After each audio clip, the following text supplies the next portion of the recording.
Firstly, reactivity moves way faster than reflection, right? Reflection, you have to pause, you have to take it slow, you have to go deep within, you have to feel. Whereas reactivity moves really fast. It moves as fast as our world is moving today. So it's on the same speed. And it's also our system's go-to. It's not a conscious choice. It's a reactive threat, prove, correct, defend. And that is why these reaction videos on Instagram have become huge, which I think is completely diabolical. If you don't know what I'm talking about, it's when someone takes another person's content and then talks over it and completely annihilates it, criticizes it to the point of nothingness, which is so sad because as we go back to the original thing that I said is like people heal through their own expression. I mean, it really makes you not want to express yourself or say anything because you know someone in the back is just waiting to launch on it, to rip it apart. I mean, we're like in the wild here. And that criticism gives people the false sense of power. They're like, haha, I did it. It gives you that dopamine hit. Then our world, especially the internet, rewards it. And then they get more known, they get more likes, they get more work through that. So it's really like this fucking sick loop that we're in. Whereas if you really have to stop to reflect, it's going to move a lot slower, a lot deeper. And it's going to ask you to look within first instead of looking out or externally or pointing or blaming or trying to prove you're right or you know better so that the ego gets that little hit of dopamine. Like I'll be honest, every time I come on here, I'm like, all right, let's see how people rip this apart. Are they even going to listen to the message? And by the way, they usually don't. They usually don't even get past through the first 5 seconds. But they still make sure that they react and let you know what they think before they even listened. And, truthfully, we're all doing this to each other, and it's just creating a monster. It makes me not even want to interact with the world and not even say what I want to say, what I need to say, what I truly feel inside and what I want to share with the world. Every time that happens to me, I'm like, oh my God, I'm drawing back. And I have to push myself, almost like coach myself into like, no, Coochie, you're going to go on there and you're going to speak your truth. Not to coach, not to teach, just simply to share your truth because it's your expression. It's what heals you. It's what makes meaning into your life and what gives you joy. And at the same time, I know that, I have to go in without caring what people are going to say because if I do, they'll completely destroy me.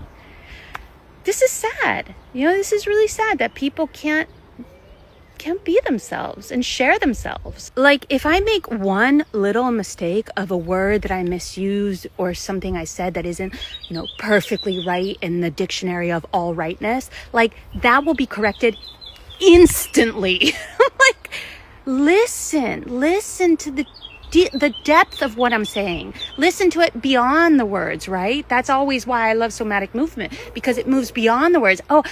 You don't have to say it correctly, through a system that created whatever this correct is. You can you move it. Tell me your story with your breath and your sounds and your movements and your energy and your like felt expression. Oh my God, this is the most beautiful language because of course it's right. It's you. It's you. This is so stunningly beautiful to me. And I'm just so grateful that I get to do this work, this somatic work. I have clients that come to me and I don't even know what they do. I don't know how old they are. I don't know anything about them. We just move. And in that movement, everything is said. And I can see how it heals them to have another person listen intently while they express themselves through this movement and not one word is exchanged. And there's so much healing in that. I mean, really 95% of my work is learning to be a great listener, and 95% of their healing is being allowed to be honest and heard in their truth. My God, what if our world was to cultivate that kind of conversation? Criticism is way easier than expression because expression requires you to be soft, to be vulnerable, to be seen, to be wrong. And with criticism, you just armor yourself up to that. You use your force, you use your false sense of power to get 2 steps ahead so they can't touch you. But really, ultimately, in the long game, you're not getting anywhere. You're just hurting yourself because all of that deep wisdom, it's within. And at the end of the day, like I always say, You are born into this world alone, and you will leave it alone. And then who knows what will happen after. At some point, you will be forced to meet yourself. And that armor will have to come off. And the question is, what tools will you have to be able to hold it?